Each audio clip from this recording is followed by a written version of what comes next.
The pen beside my dessert plate looked harmless. Just a black luxury fountain pen resting on top of 14 pages of legal paperwork. But everyone at that Thanksgiving table knew exactly what it meant. If I signed those papers, I'd spend the rest of my life proving I wasn't a gold digger. If I refused, my husband's family would destroy my marriage before Monday morning. What they didn't know was that less than 30 minutes later, the same people who were trying to protect their fortune would discover I was worth more than all of them combined. And by the end of that dinner, someone at the table would be facing a federal investigation. But before I tell you how that happened, do me a quick favor. If you enjoy stories about revenge, shocking betrayals, and people getting exactly what they deserve, hit that like button and subscribe to the channel. Now let me tell you how a Thanksgiving dinner turned into the worst night of the Holloway family's lives. My name is Clare Bennett, and for 3 years, I was the woman the Holloway family never thought was good enough. The Holloways were old money, not the kind of rich people who showed off sports cars on social media. They were worse. They were the kind who looked at you for 3 seconds and decided exactly how much respect you deserved. And according to them, I deserved very little. The first time I met them was shortly after Daniel proposed. I still remember walking into their Connecticut mansion. The house looked less like a home and more like a private museum. Everything was polished. Everything was expensive. Everything silently reminded visitors that they didn't belong there. Especially me. At dinner, Margaret Holloway, Daniel's mother, smiled politely while asking questions that weren't really questions. So, Claire, where did you grow up? A small apartment in Hartford. Oh, that single word told me everything. Not because of what she said, because of how she said it. The conversation continued. What does your mother do? She worked as a nurse. Again, that little smile, that look, like she was checking boxes on a list of reasons why I wasn't good enough for her son. I drove home that night fighting back tears. Not because they insulted me directly, because they were experts at making insults sound polite. And over the next 3 years, it only got worse. Every family gathering felt like an interview. Every conversation felt like a test. Victoria Holloway, Daniel's sister, loved making comments about my clothes. Not openly, subtly. Oh, that's such a cute dress. Cute. The word she used whenever she wanted to remind me that I wasn't wearing designer brands. Howard Holloway, Daniel's father, constantly talked about investments, business acquisitions, and family wealth. Not because he wanted conversation, because he wanted me to feel excluded. And Margaret was the mastermind. She never raised her voice, never lost her temper, never said anything openly cruel. She simply treated me like a temporary guest in a family I would never truly join. The strangest part? None of them knew who I really was. Not because I hid it. They just never cared enough to ask. Years earlier, I'd started a software company from a tiny rented office. No investors. No wealthy connections. No family money. Just endless work. 18-hour days. Missed holidays. Sleepless nights. While everyone else was partying in their 20s, I was writing code and meeting investors. Slowly, the company grew. Then, it expanded. Then, it acquired competitors. Eventually, it became part of something much larger. A parent company called Vela Systems. But I rarely talked about it. Not because it was secret. Because I hated people treating me differently after learning about money.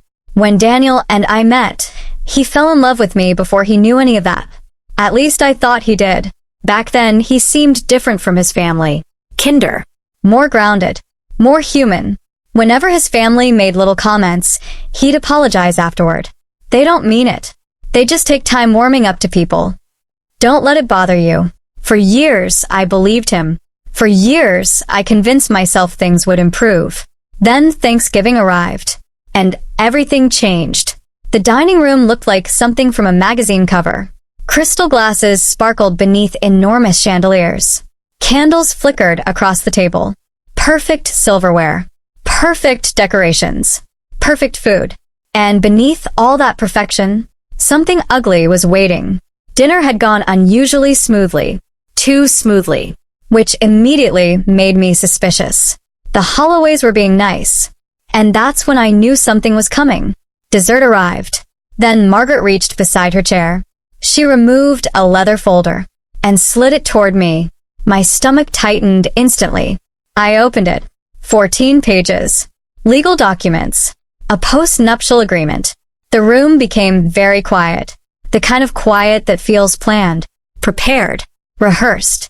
I looked around the table. Nobody seemed surprised, which meant everyone already knew. Everyone except me. Then Margaret folded her hands elegantly.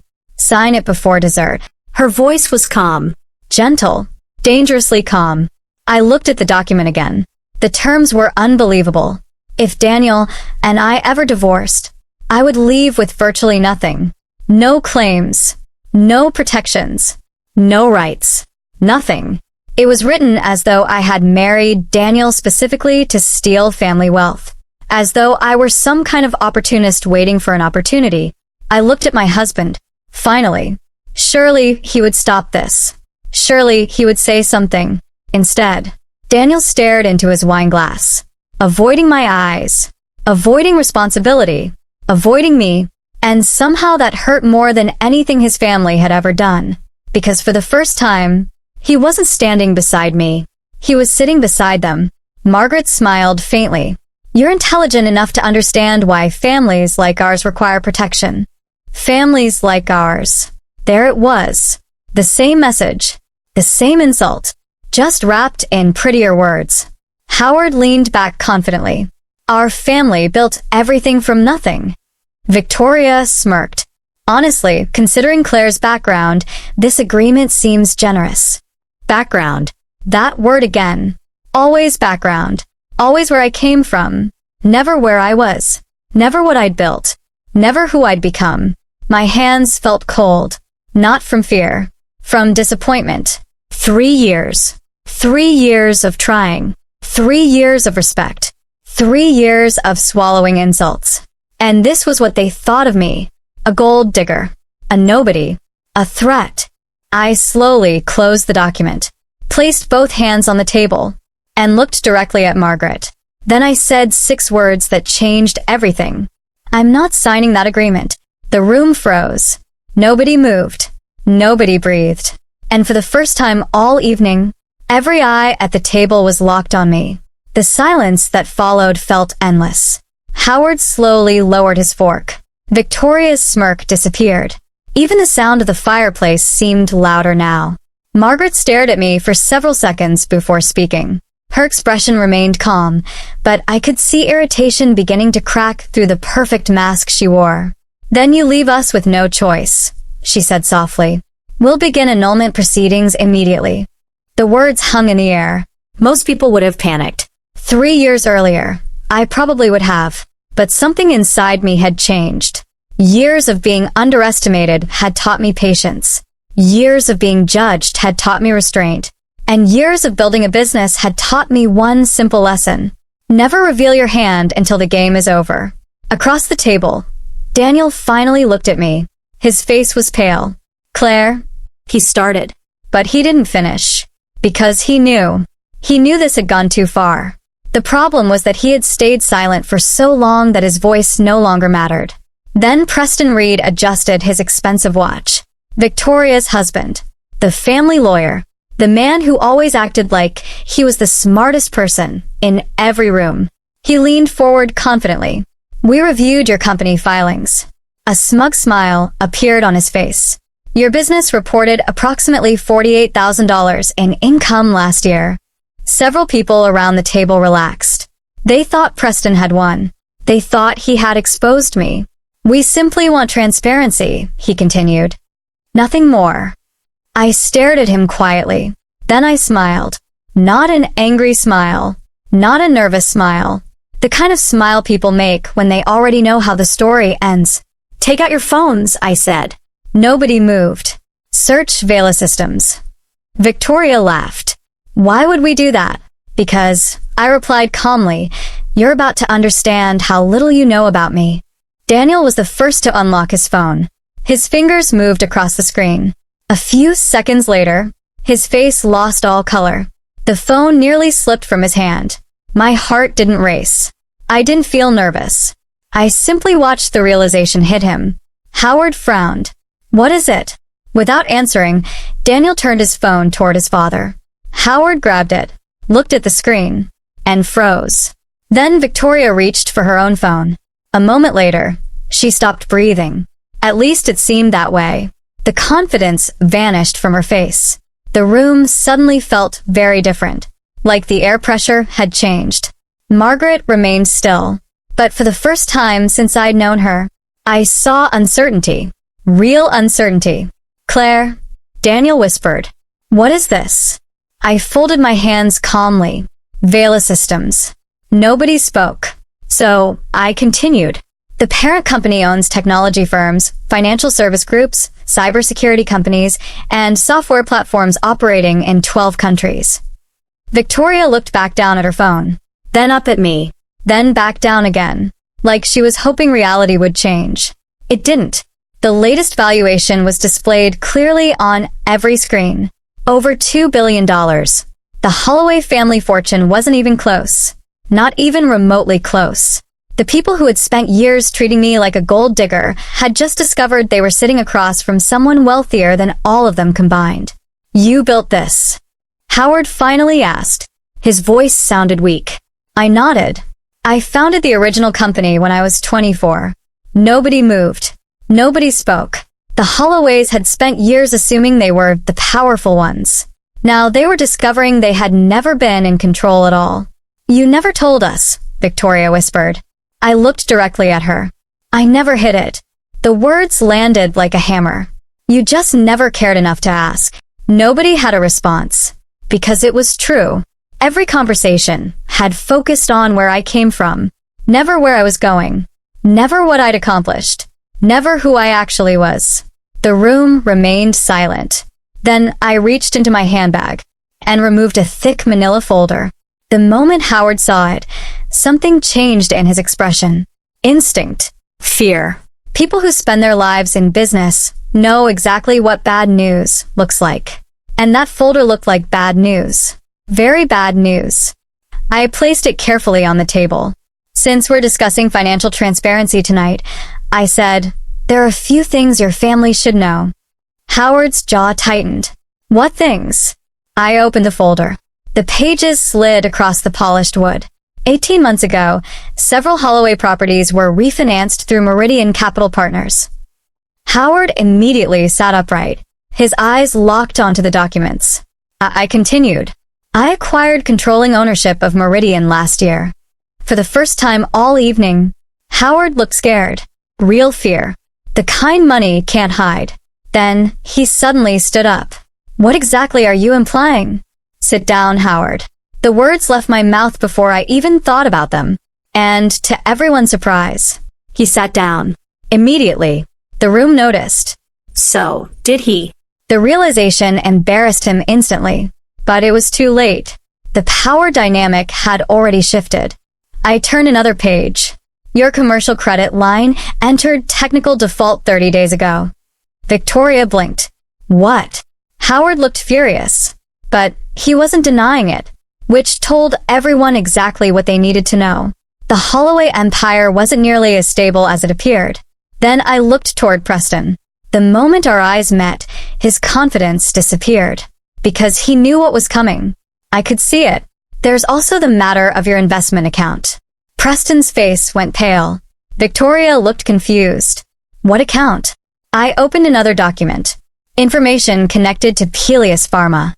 Nobody spoke. Preston's breathing became uneven. I continued calmly. The SEC received a voluntary disclosure 6 days ago. Victoria slowly turned toward her husband. The expression on her face was unforgettable. Shock, confusion, fear, and betrayal.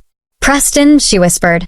He didn't answer, because there was nothing he could say.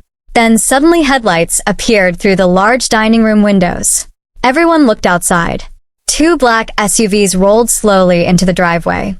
The room became completely silent. My voice remained calm. The federal compliance team is here for Mr. Reed's interview. Nobody moved. Nobody even blinked. The illusion of power that had protected the Holloways for years had completely collapsed. Margaret stared at me. The woman who once believed she could decide whether I belonged at her table. Now she looked like someone seeing me for the first time. And maybe she was. I slowly stood, buttoned my coat, then looked directly at her. I never hid who I was. My voice was steady, controlled. No one here ever bothered to see me clearly. Margaret lowered her eyes. For the first time in 3 years, she had nothing to say. Then I turned toward Daniel. He looked devastated, like a man realizing he had destroyed something valuable. Not through cruelty, through weakness. Because sometimes silence causes more damage than words. "I'm still your wife," I told him quietly. His eyes met mine, filled with regret. "But whether that means anything now is up to you." The sadness in his face almost made me feel sorry for him. Almost. Then I walked toward the door. Behind me, Victoria whispered her husband's name. Outside, federal agents were approaching the mansion. Inside, the Holloways were finally facing consequences they couldn't buy their way out of. And for the first time in years, I felt light. The cold November air touched my face as I crossed the driveway.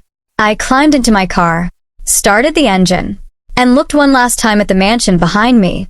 For years, I'd wanted acceptance from those people. I'd wanted respect, approval, a seat at their table. But now I understood something important. I never needed their table. I had built my own, and it was bigger than anything they could imagine. As the gates opened and the mansion disappeared into the darkness behind me, I finally smiled. Not because I had won, but because I had stopped needing their validation. And sometimes, that's the most satisfying revenge of all. People will often judge you by where you started instead of where you're going. They'll underestimate you, dismiss you, treat you like you're less than them. But the funny thing about assumptions is that eventually reality catches up. And when it does, the people who look down on you are often the most shocked by what they see.